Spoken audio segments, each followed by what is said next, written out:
Bueno, mientras se conecta, os decía que la resiliencia quizás es la capacidad que ahora mismo más nos va a exigir ponerla en juego, ¿no? Por el momento en el que estamos y en el que todo emprendedor vive ahora, ¿no? No sé las cifras, aquí en España hoy se han lanzado y la verdad es que da miedo, ¿no? Escuchar estas cifras que multiplican por 4 y por 5 la caída del Producto Interior Bruto de la anterior crisis de 2007-2008. Yo soy de los que confían en que el impacto quizá no sea tan duradero como aquel, porque esto no es una crisis financiera, pero sí es verdad que va a costar reponernos y volver a una cierta normalidad, ¿no?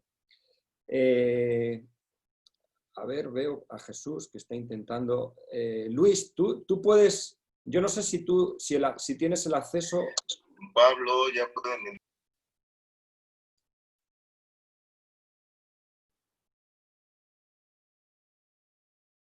A ver, un segundo, por favor. Adelante, adelante, Fernando. Está Emiliano en los controles y él está viendo cómo... Bueno, yo sigo adelante, ¿vale? Bueno, con este primer sorbo les queríamos presentar, y es un placer, este proyecto de sorbos de emprendimiento, que es un proyecto transmedia, que nace en un programa de radio que durante 2 años, como digo, hemos tenido en la radio pública española, y que se compone de este programa de radio, de un libro, que es, este libro, de sorbos de emprendimiento, que vio la luz el año pasado gracias a Plataforma Editorial, y que recoge, recoge los principales programas o reflexiones acerca de emprendimiento del programa de radio. El proyecto se compone también de un blog, que es Sorbos de Emprendimiento, lo pueden seguir ahí, sorbosdeemprendimiento.com, y bueno, y a raíz del contenido, pues damos charlas, talleres y sobre todo también actividades divulgativas como pueda ser esta, ¿no? De compartir con todos vosotros, con todos ustedes, pues elementos que tienen que ver con emprendimiento. Bien, voy a hacer un paréntesis, si me permites, Fernando, para invitar a la gente que si tiene preguntas sobre emprendimiento, las redacte por escrito en la parte de abajo.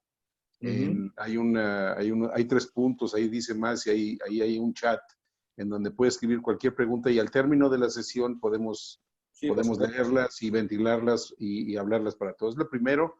Lo segundo es que el enlace para conseguir el libro que nos acabas de mostrar lo vamos a publicar también en nuestras redes sociales para comprarlo a través de una plataforma de Amazon que facilita comprarlo de manera electrónica. En este momento no hay que ir a una librería a adquirirlo, y nos puede nutrir muy bien de este tema del emprendimiento.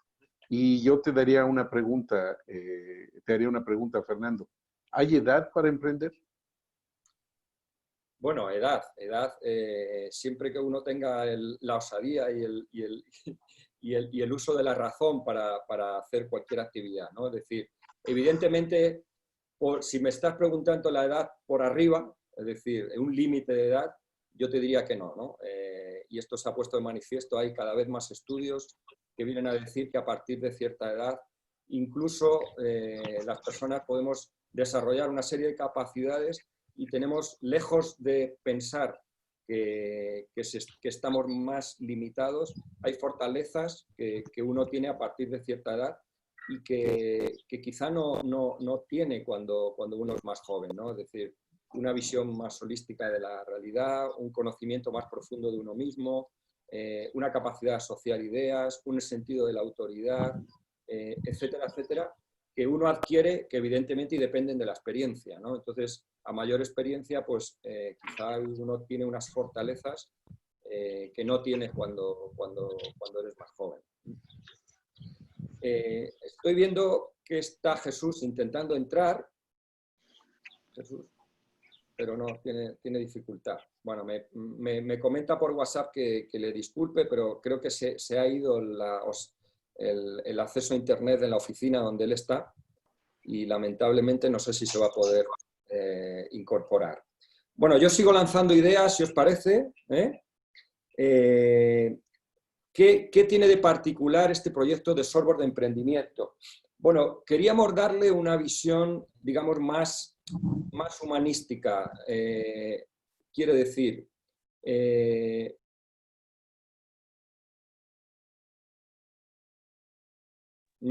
es verdad que hay mucha literatura, se organizan muchas actividades, hay muchos cursos, muchos talleres, muchas conferencias sobre emprendimiento, pero la mayor parte centran su atención en lo que es el proyecto empresarial. Y está bien porque es importante en la generación de la idea, en el análisis de rentabilidad, de viabilidad técnica, económica, etc. Pero no hay demasiada reflexión en torno a la personalidad emprendedora, en torno al emprendedor. Y esto nos llevó a pensar que por qué muchas ideas o la misma idea puestas en manos de diferentes personas, en unas personas se alcanza el éxito y en otras no, siendo la misma idea, ¿no? Esto quiere decir que gran parte del éxito depende de la persona, del protagonista que lidera, digamos, el emprendimiento. Y es verdad que se dedica muchos recursos, mucho tiempo, mucho dinero también, mucha inversión bueno, pues a desarrollar herramientas técnicas de viabilidad, como digo, de ideas, de generación de objetos, de productos, de servicios, etc. Pero no se dedica tanto tiempo a pensar cómo uno debe desarrollar una serie de capacidades para emprender. Y esto nos ha llevado a conocer a muchos emprendedores por muchas zonas del mundo, donde esto realmente es un déficit. Hay una brecha grande en autodesarrollo como emprendedor, ¿vale? Y entonces esta idea de software de emprendimiento la quisimos enlazar por ahí. Vamos a generar y vamos a compartir conocimiento, experiencias en muchos casos con otros emprendedores que nos han ayudado a visualizar cómo de importante es desarrollar una personalidad emprendedora y cómo de importante es hacer consciente una serie de capacidades que tú necesitas luego para emprender. En definitiva, es cómo construir el emprendedor, ¿no? Digamos, desde dentro. Y para esto nos ayudamos de esta analogía que es el café y el emprender, ¿no? Nos parecía que el tomar el café, si hay algo, una actividad, digamos, personal, intransferible y que a cada uno nos gusta de una manera, es como tomar el café, ¿no? Y nos parecía muy, muy bonito el lanzar esta idea de que un emprendimiento es también una aventura muy personal, donde no hay recetas. Nosotros huimos de las recetas. Está bien compartir reflexiones, ayudarnos en experiencia de los demás, pero no recetas. Y es un camino que uno debe descubrir por uno mismo, ¿no? Y luego, otro elemento importante... Perdón, con lo que dice Fernando, perdón, disculpa, pero no quiero perder ahí el hilo de... Entonces, el emprendedor no nace, se hace. Bueno, el emprendedor, como casi todo en la vida, como casi todas las actividades humanas, las capacidades humanas, no cabe duda de que cada uno venimos con, bueno, pues con una cierta mochila, con talentos, ¿no?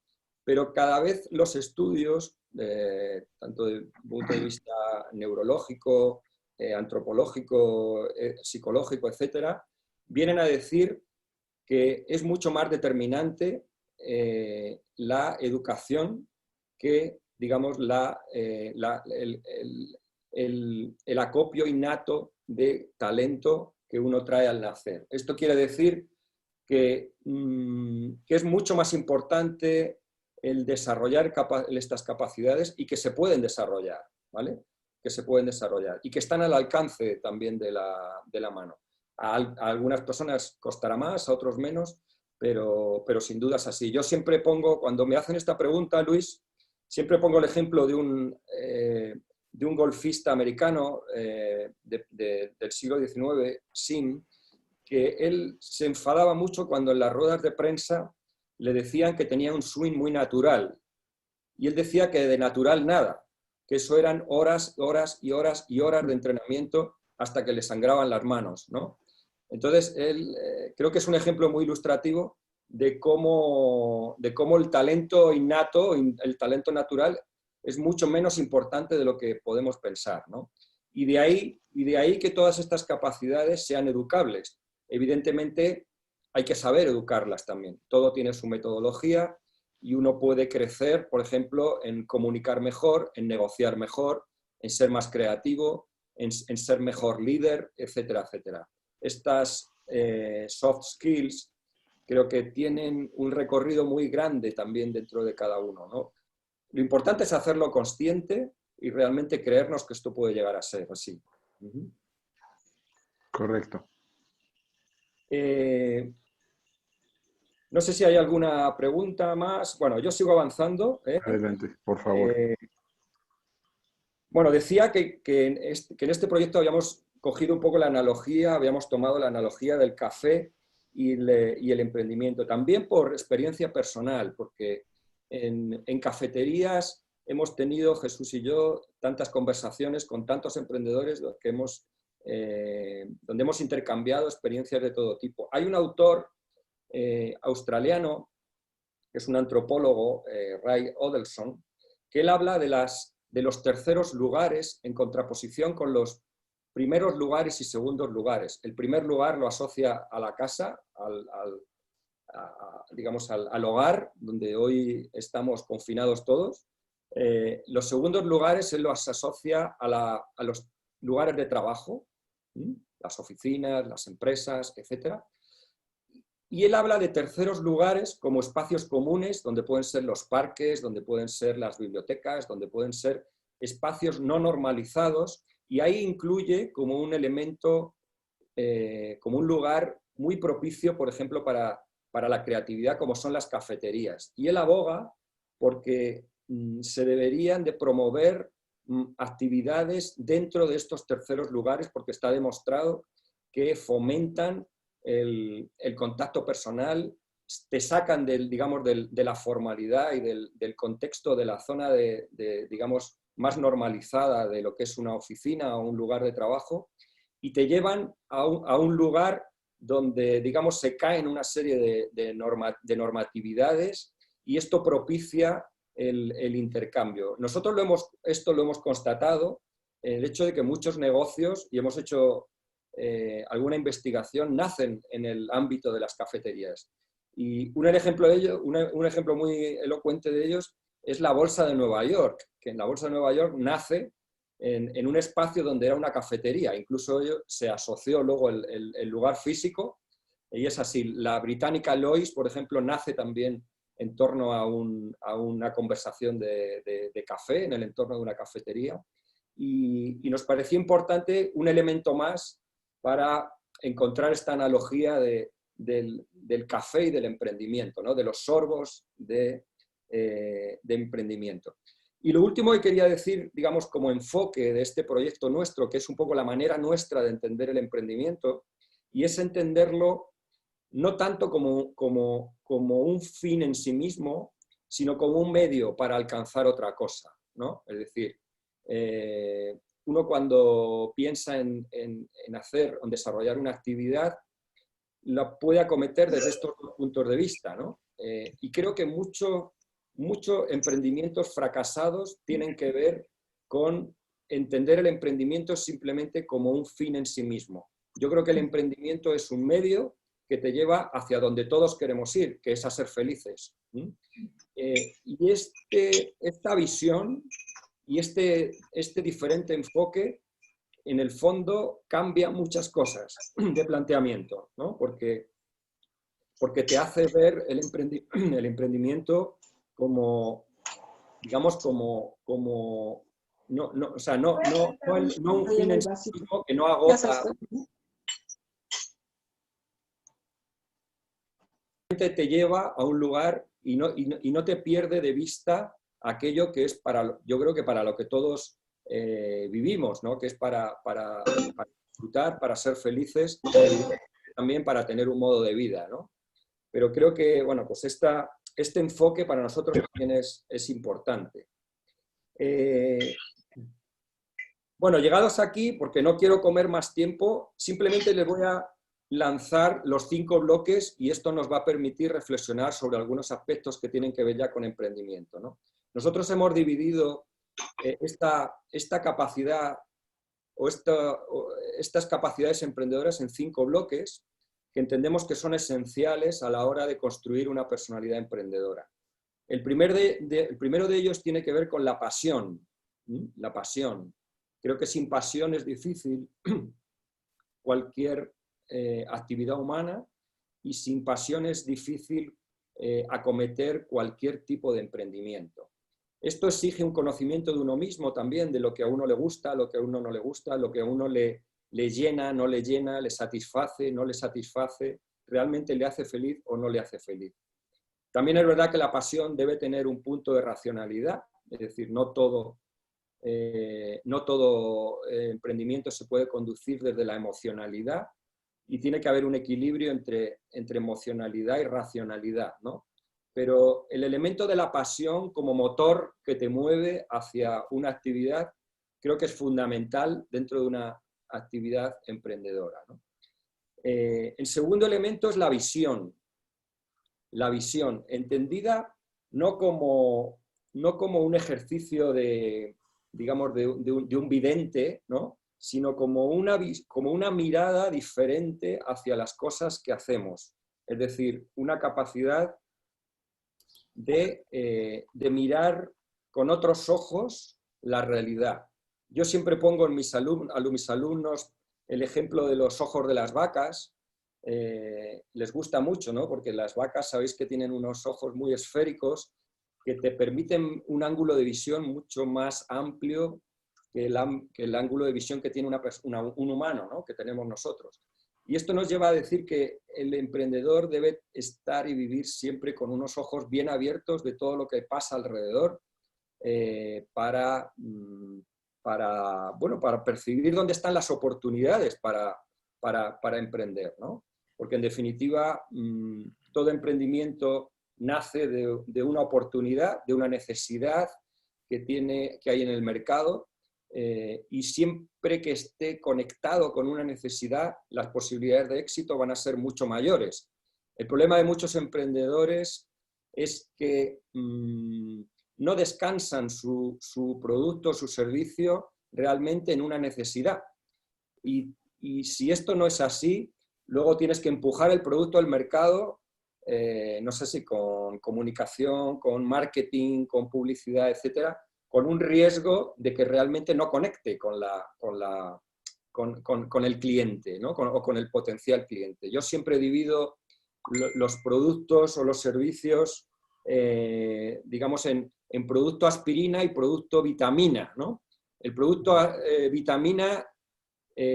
aspirina, perdón, es el que te quita realmente un dolor de cabeza, ¿no? Es el que realmente responde a una necesidad. Y el producto vitamina realmente no es así, sino que te añaden un plus, te dan un añadido, pero realmente no necesitas este producto. Cuanto más cerca esté nuestro producto de la aspirina, más posibilidades tiene, digamos, de ser exitoso, ¿no? Y aquí conecto con una vertiente del emprendimiento en la cual estamos trabajando Jesús y yo mucho, que es el emprendimiento social. Porque si hay un emprendimiento realmente que es un emprendimiento aspirina, es el emprendimiento social, debido a todos los dolores de cabeza que tiene el mundo en términos de injusticia, de desigualdad, de no conciencia, digamos, del entorno, etcétera, etcétera, ¿no? Entonces, el emprendimiento social se nos presenta como una oportunidad de emprendimiento con esta categoría, digamos, de emprendimiento aspirina, y que creemos que es el emprendimiento del futuro, el emprendimiento social. Yo estoy convencido de que el emprendimiento del futuro o es social o no va a ser emprendimiento. Es decir, porque va a tener que ir por ahí, digamos, en todas las vertientes de lo social, que como sabéis todos, pues son muy amplias, ¿no? Por lo tanto, la visión, que es este segundo bloque, nos permite estar atentos a todo esto. Es muy importante desarrollar una capacidad de visión. Y visión también conectado con anticipación. Creo que la visión no es simplemente mirar, sino anticipar. Si un emprendedor tiene algo, digamos, de valor, o un gran emprendedor se caracteriza siempre porque es capaz de anticipar los acontecimientos. Lo estamos viendo ahora con el COVID, ¿no? Es decir, en los países que quizá están teniendo más éxito, los emprendimientos que están surgiendo, las oportunidades que van a nacer a consecuencia de todos los cambios que vienen como consecuencia de esta pandemia, van a triunfar quien tenga la capacidad de anticiparse a los acontecimientos y de ver la realidad en un medio y largo plazo, ¿no? El que se quede simplemente en el corto plazo posiblemente va a sucumbir y va a ser difícil que salga adelante, ¿no? Por lo tanto, visión creemos que es un elemento fundamental. El tercero es la convicción. Repito, el primero era pasión, el segundo visión y el tercero convicción. La convicción es determinante también para un emprendedor, ¿no? Es decir, un emprendedor sin las ideas claras de dónde quiere ir, qué quiere alcanzar y realmente cuál es su objetivo, tanto a nivel personal como profesional, si no existe esta brújula y realmente esta convicción en lo que uno hace, difícilmente podrá superar todas las dificultades inherentes a un desarrollo emprendedor, ¿no? Por lo tanto, convicción como muy vinculada también a la visión. La visión sería, digamos, poner la vista en algo. La convicción tiene que ver con dar los pasos en pos de esa visión que uno ha tenido, ¿no? de esa capacidad de anticipación. El tercer elemento sería la resiliencia. La resiliencia que, como he dicho al principio, un elemento fundamental en los tiempos que vivimos. Por eso os hemos mostrado al principio esta reflexión sobre la resiliencia. La resiliencia, a mí me gusta siempre destacar la etimología de las palabras, y en este caso creo que es muy elocuente, viene de resalire. Resalire quiere decir volver a saltar, ¿vale? Volver a saltar en el sentido de volver a la situación inicial después de haber pasado un duro golpe, ¿no? Después de haber superado, de habernos adaptado a las circunstancias que normalmente no son las más favorables. Y de ahí que en uno de los sorbos que tienen que ver en una de las reflexiones que tiene que ver con resiliencia, hacemos referencia a un dicho, ¿no? De la rana hervida, no sé si lo conocen, la rana que se introduce en agua hirviendo y la rana automáticamente en el contacto con el agua salta, ¿no? Porque reacciona por la diferencia de temperatura y salta. Pero si esta rana, la misma rana, se introduce en un recipiente de agua templada y poco a poco la temperatura va subiendo hasta hervir, la rana, ¿qué hace? ¿Alguien quiere decir algo? ¿A alguien se le ocurre? ¿Qué ocurre con la rana? ¿Salta también? Se muere, se muere. Se muere. ¿Se muere por qué? ¿Por qué se muere? Porque no está en su zona de confort, está calentita y entonces está tan bien que no percibe esa anticipación que has hablado tú antes, no la percibe del peligro que se esconde detrás de esa zona de confort. Entonces, pues cuando ya llega a una determinada temperatura, pues la pobre rana muere. Así es, Jordi. Gracias por la explicación. Desde Alemania, Jordi, o sea, Sí, un saludo a todos, a España y América Latina. Gracias. Efectivamente, ¿no? La rana muere y muere por una circunstancia también que a veces pasa desapercibida, y es cómo tenemos de desarrollada a veces la capacidad de reacción ante inputs o ante estímulos bruscos, pero no la tenemos tan desarrollada ante estímulos que son más tenues. Y esto es muy importante para un emprendedor. Siempre pongo el ejemplo de la típica persona que, por ejemplo, gerencia una zapatería, ¿no? Y de repente, de la noche a la mañana, se le caen las ventas un 50%.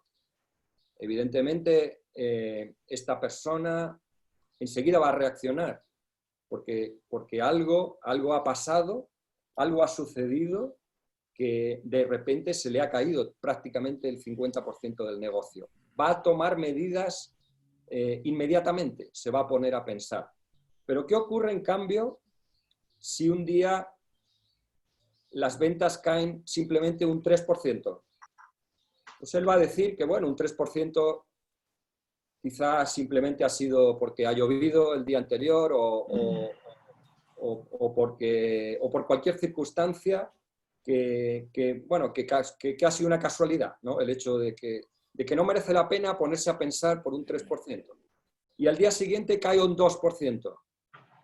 Y él va a pensar lo mismo, que por un 2% total, bueno, evidentemente no es la situación, no es la mejor situación, pero bueno, no es el momento de tomar medidas.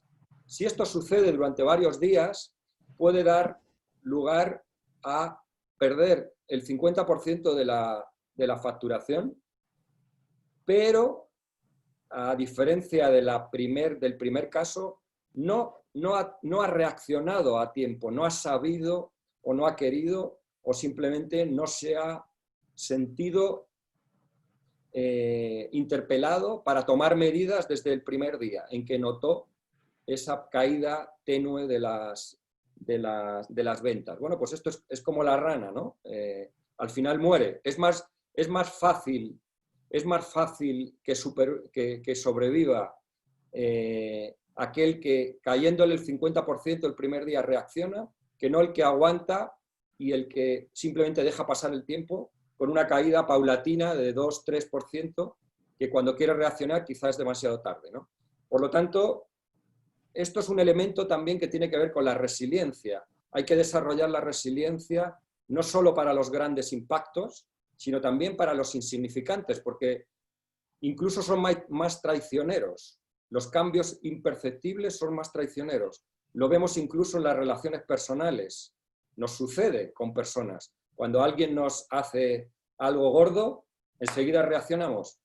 Pero si hay esa persona que en realidad tampoco se porta mal con nosotros, pero que poco a poco la relación se enfría, etcétera, etcétera, no reaccionamos y cuando queremos darnos cuenta hemos perdido a esa persona, ¿no?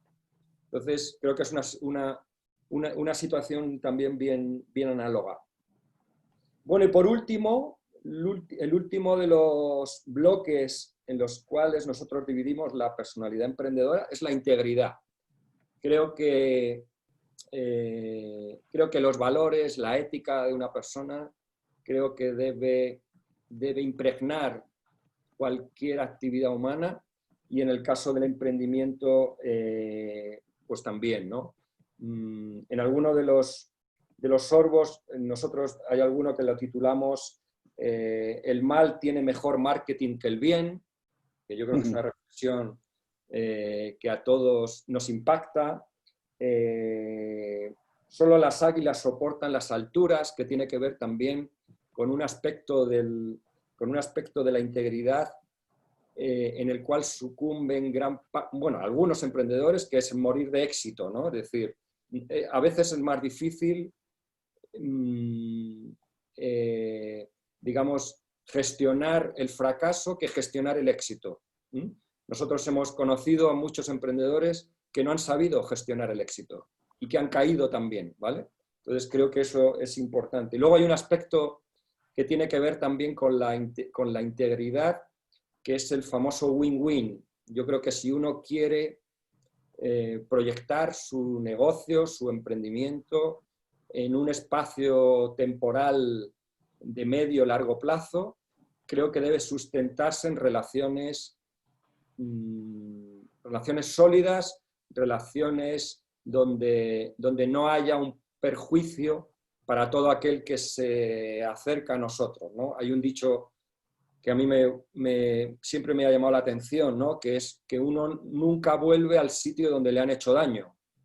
Y tú puedes engañar a alguien en un corto plazo, le puedes engañar una vez, 2 veces, 3 veces, pero es difícil engañar a todo el mundo durante todo el tiempo.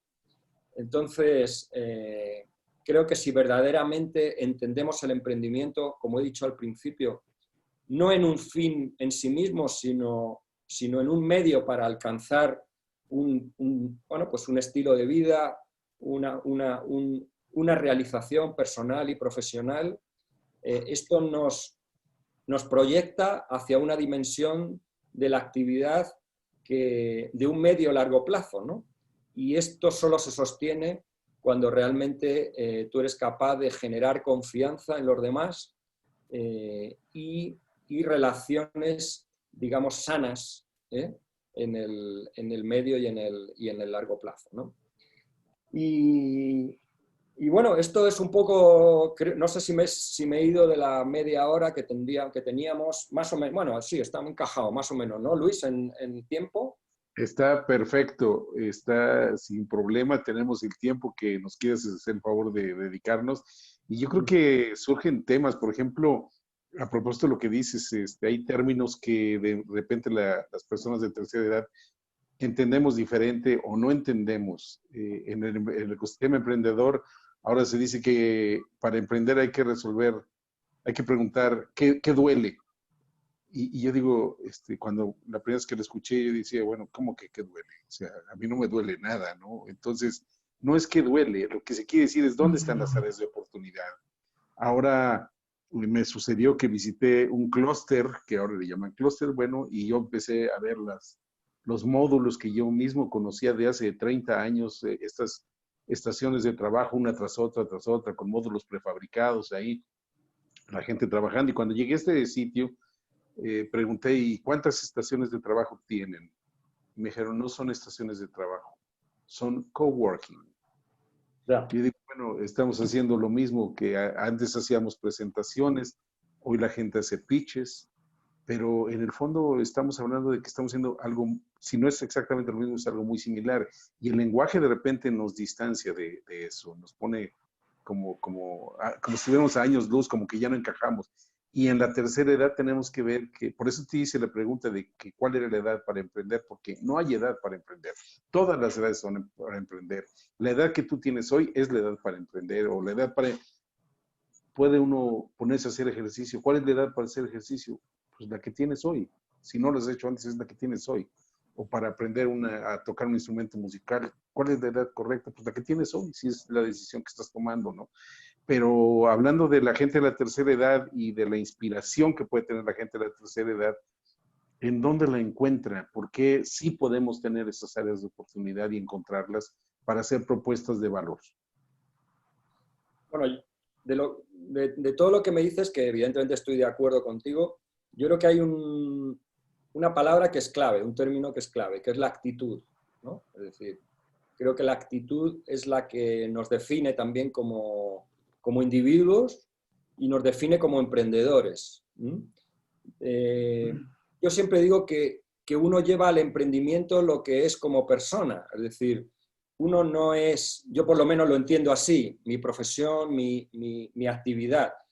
Cada vez la frontera entre lo personal y lo profesional está más difuminada. Para mí eso es un éxito, ¿vale? Porque en definitiva uno consigue hacer, no vivir en compartimentos estancos, sino que realmente lo que uno piensa, lo que uno hace, tus aspiraciones, tus actitudes, digamos, contagian, impregnan todo aquello que haces en tu vida diaria, ¿no?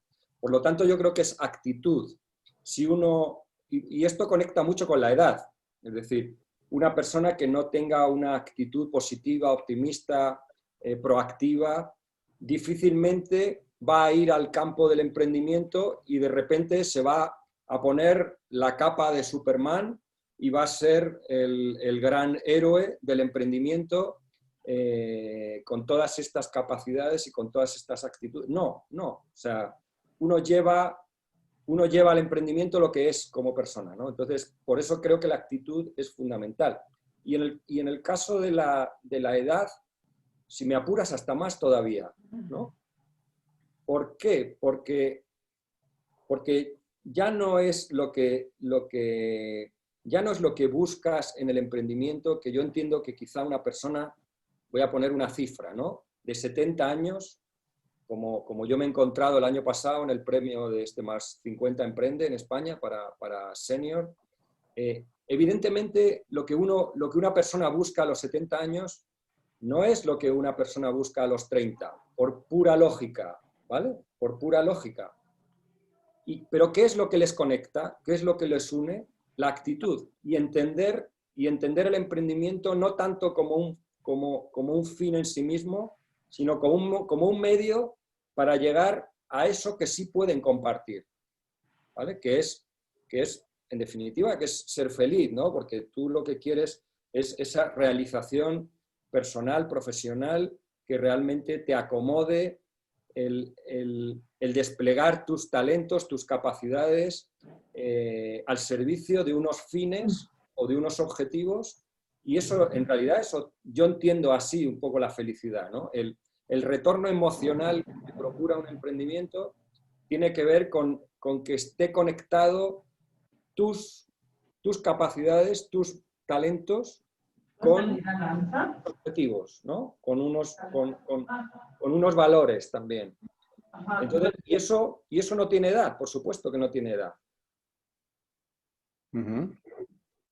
Y antier tuvimos una charla con una escritora y daba algunas orientación de dónde encontrar la inspiración para ciertos temas, cómo iniciar. A veces tenemos un hoja en blanco y no sabemos por dónde empezar. El emprendimiento puede ser así. Tenemos un hoja en blanco y no sabemos por dónde empezar.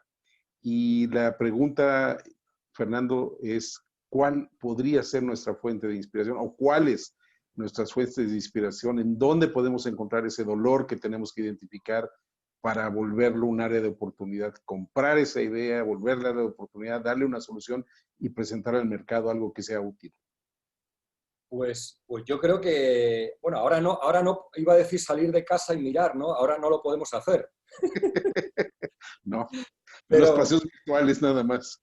Pero es que yo creo que solo con salir de casa uno va viendo necesidades. Si has desarrollado esa capacidad de detección de oportunidad, son tantos los dolores de cabeza que tiene este mundo, y no hablo de los grandes problemas a nivel, digamos, internacional, a los cuales quizá no estamos capacitados para resolver, ¿no? Como persona individual.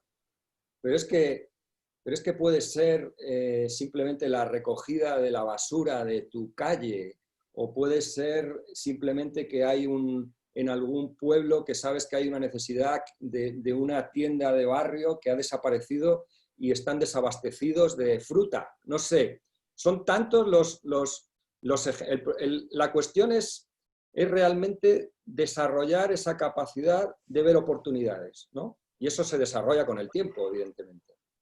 Para eso también hay herramientas. Nosotros utilizamos en sesiones para descubrir ideas. Nosotros también utilizamos lo que se llama, por ejemplo, los mapas de empatía, ¿no?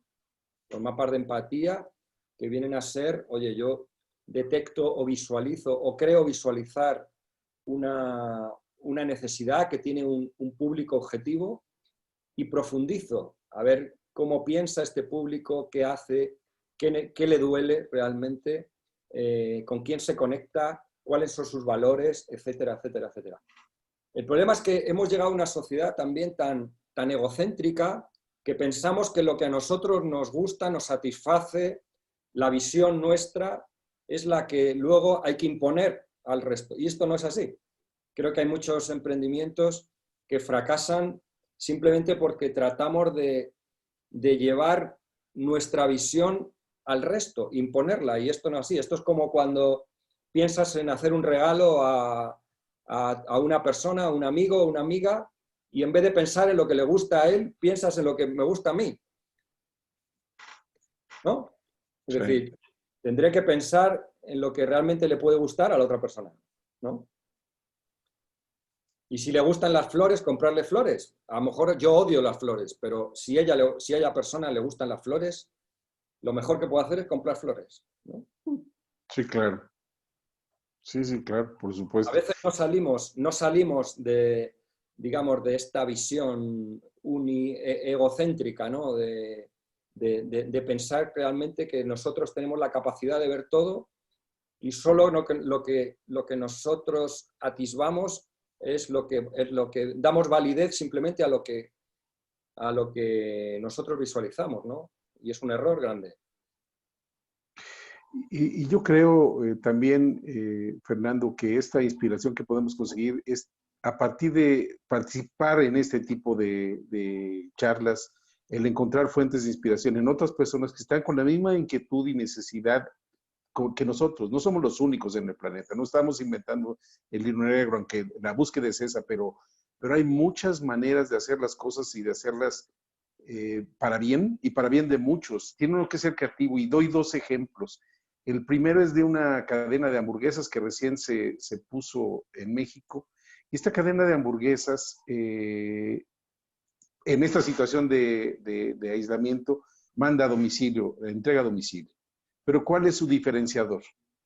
Que no, cuando te entregan una hamburguesa a domicilio, la hamburguesa te llega ya fría, te llega el pan humedecido, escurrido por muchos lados, y la hamburguesa perdió su encanto de cómo uno estaba acostumbrado a prepararlas. Así. ¿Qué hizo esta cadena? Separó todos los ingredientes y te los manda por separado para que tú cuando llegues a casa, si quieres, calientes tu pan, calientes tu carne, pongas cada ingrediente en el momento y la hamburguesa está fresca, tal y como la hubieras consumido en el local o lo hubieras preparado tú mismo. Entonces, tenemos que ser suficientemente creativos. Es un detalle simple de que estás entregando la misma hamburguesa, pero de una manera en la que al consumidor le va a satisfacer diferente, muy diferente. La hamburguesa de esta cadena hoy día es completamente diferente a todos los que les puedan entregar, por el simple hecho de separar los ingredientes. Y doy otro ejemplo, si me permiten. Este es un ejemplo, se van a reír, pero voy a compartir mi pantalla. Vean esto.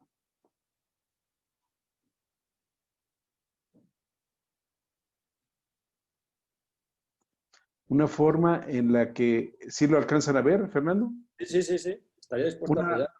Una forma, esta pulquería, por obvias razones, no tiene clientes, no tiene servicio a domicilio y no puede pagar la renta. Y entonces se les ocurre lanzar una iniciativa como estas para poder subsistir. Vieras la cantidad de gente que ha respondido y que ha compartido la publicación para apoyar a esta pulquería y ponen su número de cuenta aquí en el banco, si pueden, y con eso es suficiente, les damos barra libre cuando quieran, a partir de que se levante la pandemia. Entonces, esto no es otra cosa que un crowdfunding.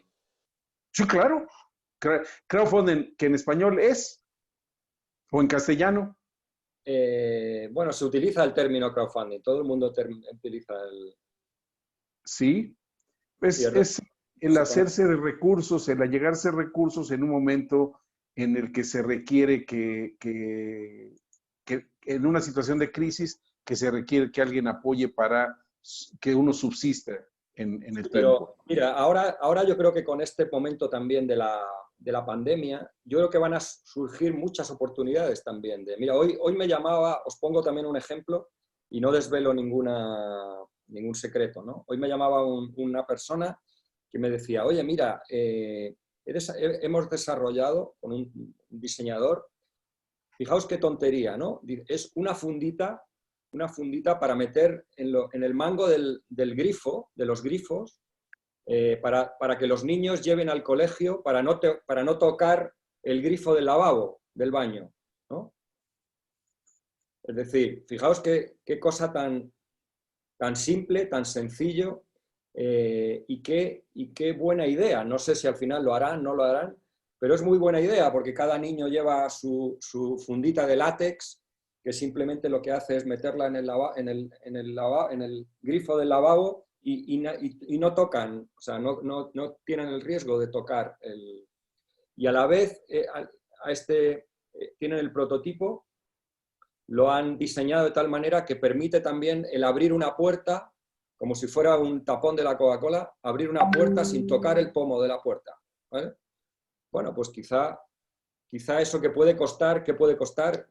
Han hecho el cálculo de medio euro y además le puedes meter lo puedes meter un diseño de tu equipo de fútbol, no sé, cualquier cosa, ¿no? Para los niños y creo que pueden vender millones, ¿no? Claro, y en el intercambio de estas ideas es como se inspira uno para generar otras. Así es. ¿No? Así es. Porque ahí está el área de oportunidad. Si te parece bien, voy a leer dos preguntas, bueno, una primero y otra después, que nos han hecho hasta ahora, y es Jordi Mauri, pregunta, ¿qué recomendarías para fomentar el emprendimiento en el ámbito universitario? Bueno, nos daría para para otra sesión, ¿no? Para otra, si la programamos, con gusto. Más de una. A ver, yo participo en muchas sesiones de emprendimiento en universidades y siempre digo lo mismo, es decir, creo que se pone mucho el foco en el objeto, lo decía al principio, en las ideas, pero no se pone demasiado, no se invierte demasiado en la persona, en el emprendedor, que yo creo que es lo más difícil. Entonces, eso es una de las cosas que equilibraría. Es decir, por lo menos la oferta tendría que ser al 50%, ¿vale? Al 50%. Luego es una pena que en los sistemas educativos, por ejemplo, aquí en Toledo, ¿no? Que se estudia empresariales, pues es que la carrera ahora mismo que tienes de 4 años no te enseñan a emprender. ¿Qué sentido tiene una carrera de empresa?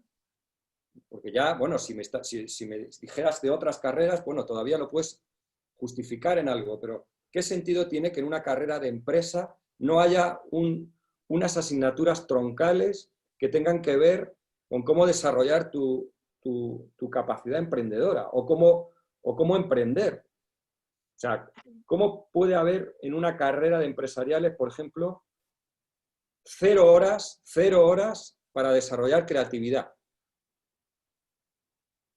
Es alucinante. Sí, claro. O sea, es que el sistema universitario necesita un cambio de paradigma que sería, ¿no? Sí, O sea, completamente. tan necesario. A ver, yo sé que hay universidades que luego trabajan al margen, y hay unidades de emprendimiento troncales, o sea, transversales, etcétera, pero creo que el emprendimiento, por lo menos en España, el emprendimiento todavía no ha llegado al sistema educativo. Ya no digo digamos, a los ciclos más bajos de enseñanza media, etcétera, etcétera, ¿no? Pero es que no, o sea, por este camino no vamos a llegar a una cultura emprendedora potente, ¿no? Claro. Jordi. Si me permites agregar, Fernando, yo te diría dos cosas. La primera es que, y esta es la práctica, esto lo he visto, perdón, en la práctica en México, algunas universidades sí fomentan el ecosistema emprendedor, sí hacen que los muchachos tengan propuestas, sí las captan para la misma universidad y se quedan en el cajón de los recuerdos. No pasa nada con ellas. Y dice uno, bueno, pues si ya el alumno, por motivo de las materias de la carrera que esté cursando, hizo alguna propuesta, pues algo tendría que pasar con ella, ¿no? Las empresas de repente se encuentran imposibilitadas para apoyar a ese alumno porque el emprendimiento es parte de la currícula de la universidad y entonces no tienes acceso. Y luego en España hay otro otra brecha que es importante y que habría que trabajar en ella, que es acortar la brecha entre el mundo académico y el mundo empresarial, ¿no? Es decir, el mundo académico avanza, por un lado, con sus equipos de investigación teórica, pero luego no hay esa transferencia de conocimiento hacia la aplicación de la verdadera innovación, ¿no?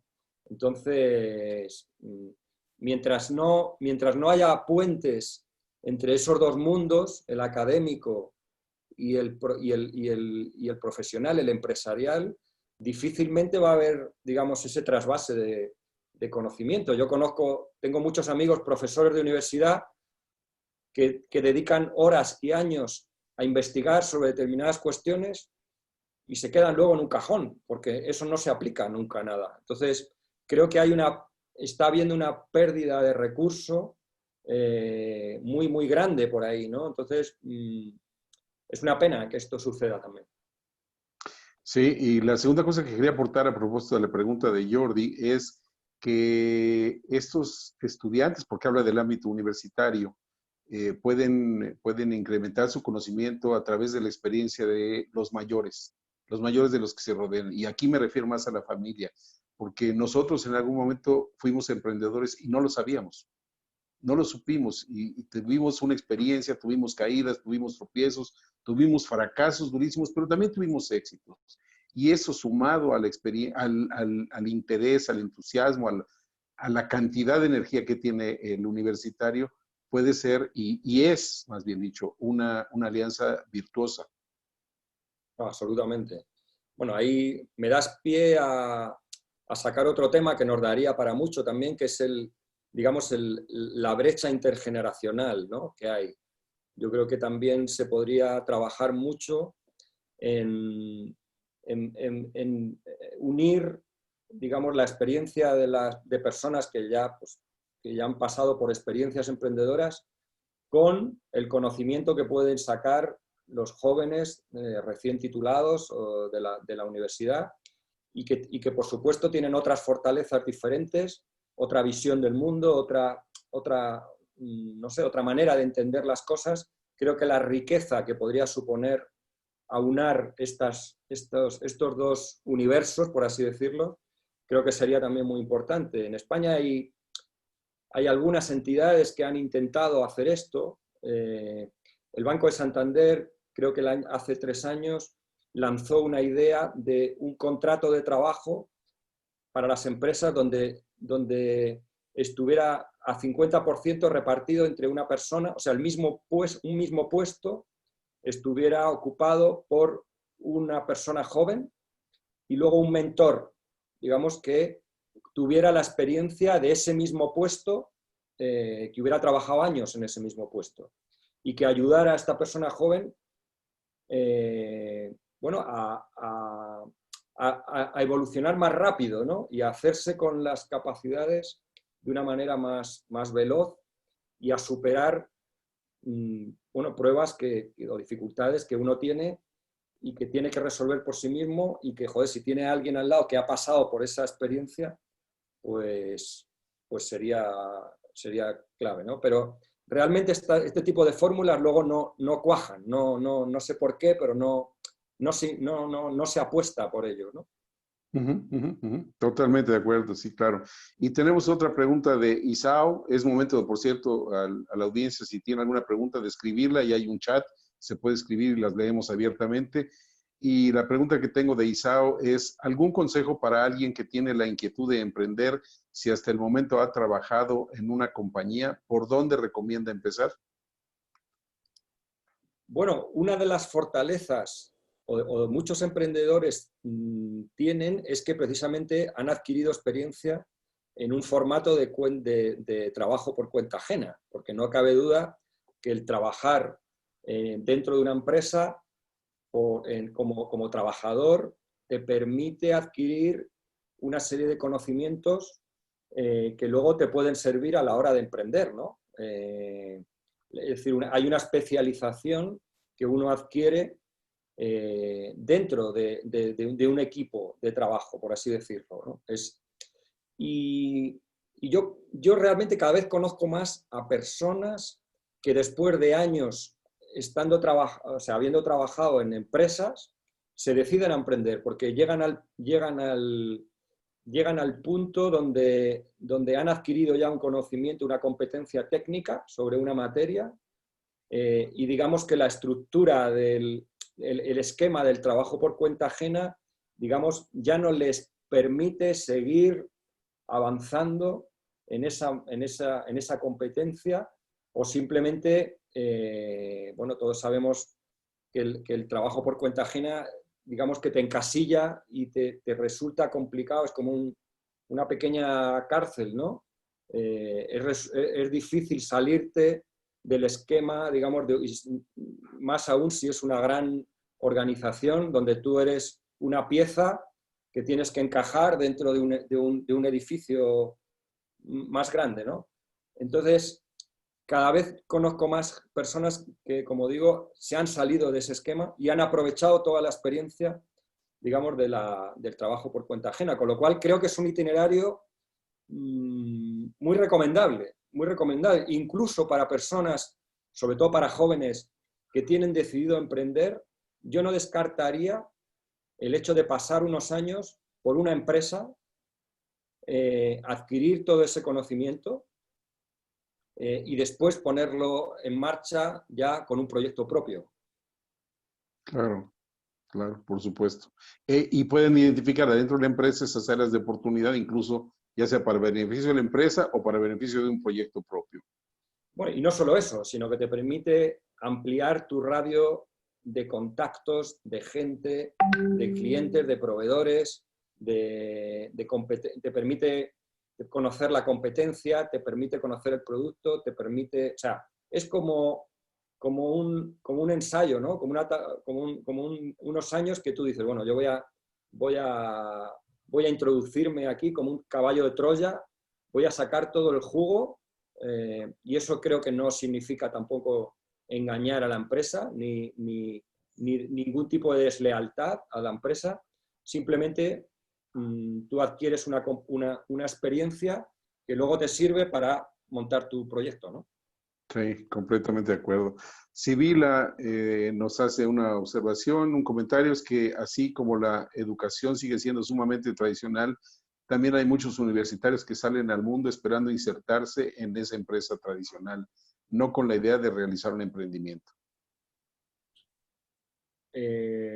A ver, se ha ido un poco ¿me puedes repetir, por favor? Sí, claro. Es que así como la educación sigue siendo sumamente tradicional, también Sí. hay muchos universitarios que salen al mundo esperando insertarse en la empresa tradicional, no con la idea de realizar un emprendimiento. Sí, esto es verdad, pero si uno coge, si uno toma, digamos, todos los estudios que hay de expertos de cómo va a evolucionar el mercado de trabajo,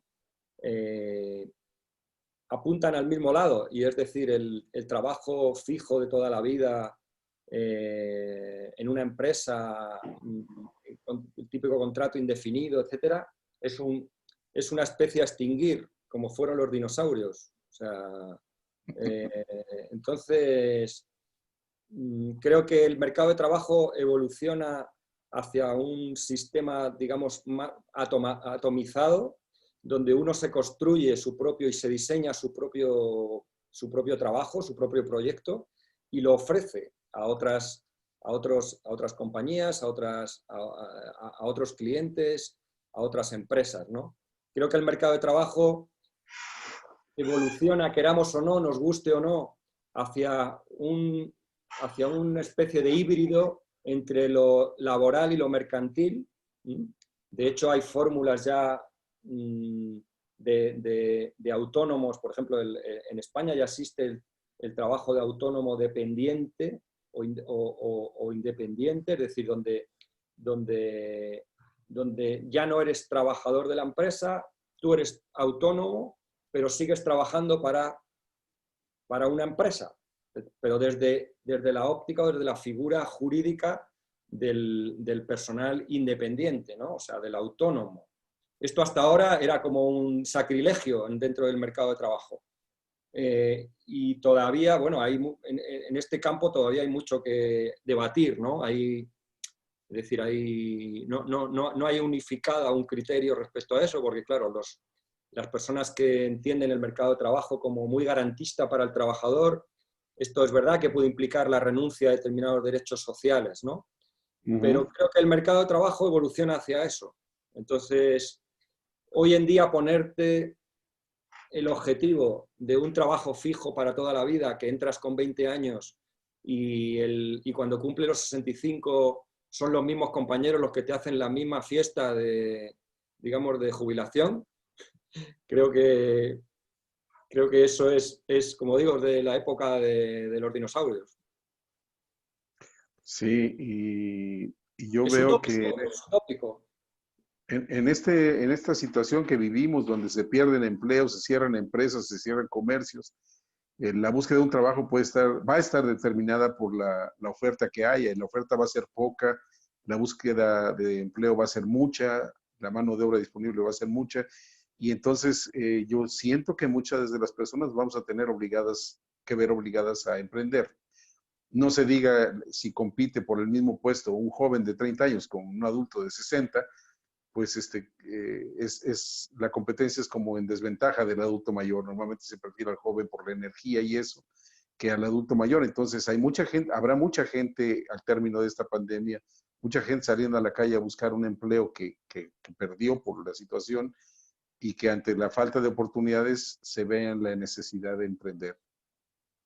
No, sin duda. Es decir, a ver, yo creo que vamos a vivir, bueno, lo estamos viviendo ya, en una época, digamos, de zozobra, ¿no? Donde todo se va a replantear. Cuando aquí se habla de una nueva normalidad, no sé hacia dónde va a evolucionar esta normalidad, pero es verdad que los paradigmas, los criterios, creo que van a cambiar muchas cosas, y el mercado de trabajo no va a ser una excepción, de tal manera que es verdad que todo va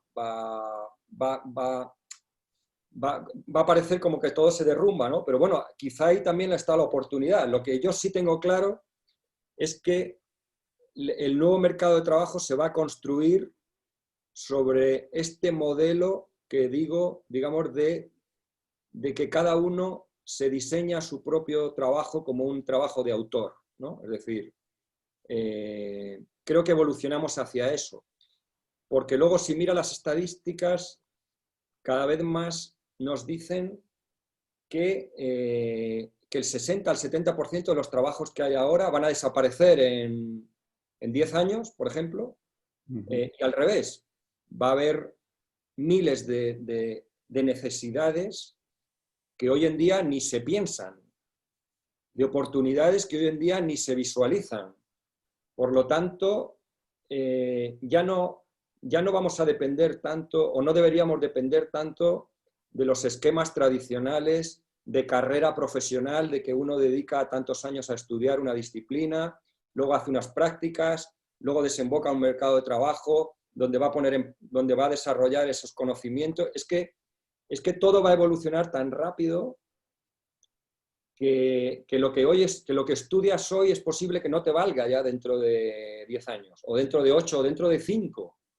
Por lo cual, creo que la habilidad del emprendedor o del trabajador va a estar en anticiparse y en diseñar tu propia respuesta a las necesidades nuevas que va a necesitar el mercado, que va a haber en el mercado. Y eso no te lo va a dar digamos, un itinerario universitario, porque se va a quedar también un poco desfasado, ¿no? Y te lo va a dar el que tú te diseñes tu propio puesto de trabajo en función de las necesidades que tú vas viendo en el mercado. Sí, completamente de acuerdo. Y la última intervención es de Laura González. Dice, cuando sales de la universidad no sabes nada y te piden experiencia. Hablo de 1970 y creí que ahora era diferente la educación. Bueno, esa es la pescadilla que se muerde la cola, ¿no? Que decimos aquí. Es decir, al joven se le pide experiencia que no tiene y al mayor no se le no se le contrata ya o se le expulsa del mercado de trabajo cuando tiene toda la experiencia, ¿no? Entonces, yo de todas maneras diferencio entre ser experto en una cosa y tener experiencia, que creo que es diferente, ¿no? Ser experto es que tú tienes la competencia, digamos, el conocimiento de algo, pero puede que no tengas la experiencia en ese algo, ¿no? O sea, y uno tiene que saber también analizar, digamos, hacerte tu DAFO, ¿no? El FODA, ¿no? Que llamáis ahí en México, ¿no? Es decir, para saber realmente dónde están tus puntos fuertes, tus puntos débiles, tus amenazas y tus oportunidades, ¿no? Yo siempre digo, yo trabajo mucho y doy formación en talento y esto me viene para remarcar siempre, el talento tiene 3 patas, hay que saber cómo estás en cada una de las 3 patas, que es el conocer, es decir, el ser competente en algo, el tener la capacidad de poner eso en práctica, que es la capacidad, y en el querer. Y en el querer, ¿qué quiere decir? Que tienes la voluntad de realmente de llevar a la práctica algo, ¿no? Es decir, el saber, el poder y el querer, ¿no? Y hay veces que uno peca de una cosa o peca de otra. En función de dónde esté la debilidad, tienes que gestionar cada una de las 3 patas, ¿no? Por lo tanto, la experiencia, evidentemente, es importante, pero hay que saber diferenciar entre ser experto y tener experiencia. Y en lo que no tengas, a lo mejor tienes que suplirlo con las otras patas, ¿no? Es decir, hasta que se equilibre, digamos, la ecuación. Lo importante es que la ecuación sea satisfactoria, ¿no? O nos permita situarnos, digamos, por encima o en una situación de ventaja con respecto a otros, ¿no? Sí, completamente. ¿Algo que quieras decir para cerrar esta sesión, Fernando, y tratando de impulsar el ecosistema emprendedor en Trecano? Bueno, la verdad es que ha sido un gusto compartir esta conversación con vosotros. Son, bueno, reflexiones, porque no da tiempo tampoco a profundizar, pero bueno, por lo menos ahí quedan, ¿no? algunos barnices de lo que es el emprendimiento, un universo tan complejo, tan bonito, tan apasionante a la vez. Y yo animo a todo aquel que tenga una inquietud emprendedora a por lo menos intentarlo, ¿no? Que yo creo que muchas veces, como decía una letra de una canción, a veces la satisfacción está en el camino más que en el final, ¿no? Si uno es capaz de disfrutar el camino, ya uno empieza a tener un retorno emocional desde el principio. No hay que esperar a tener éxito para decir, oye, pues he alcanzado la meta que quería o para estar satisfecho. Uno debe empezar a estar satisfecho desde el primer paso que dé. Y creo que es la mejor fórmula para estar, digamos, o para emprender un camino, una aventura empresarial exitosa, ¿no? Al andar se hace camino. Eso es, ¿eh? Tal cual, ¿verdad? Bien, pues muchas gracias, Fernando. Te agradezco. Lástima que Jesús tuvo esta interrupción ahí en su señal. Gracias. Les recuerdo a la gente que nos está escuchando que vamos a publicar en nuestras redes sociales, en Facebook, el enlace para que quienes quieran adquirir libros Sorbos de Emprendimiento lo puedan hacer por vía electrónica y descargarlo para que de una vez se nutran de este conocimiento que nos transmite Fernando Layana y Jesús de la Corte. Fernando Layana y Jesús de la Corte. Y también vamos en breve, tan pronto nos podamos descargar el video, lo vamos a publicar en redes sociales para que quien lo quiera volver a escuchar lo tenga a la mano. Muchas gracias, Fernando. Gracias a todos por acompañarnos. Un saludo. Hasta la próxima. Hasta luego.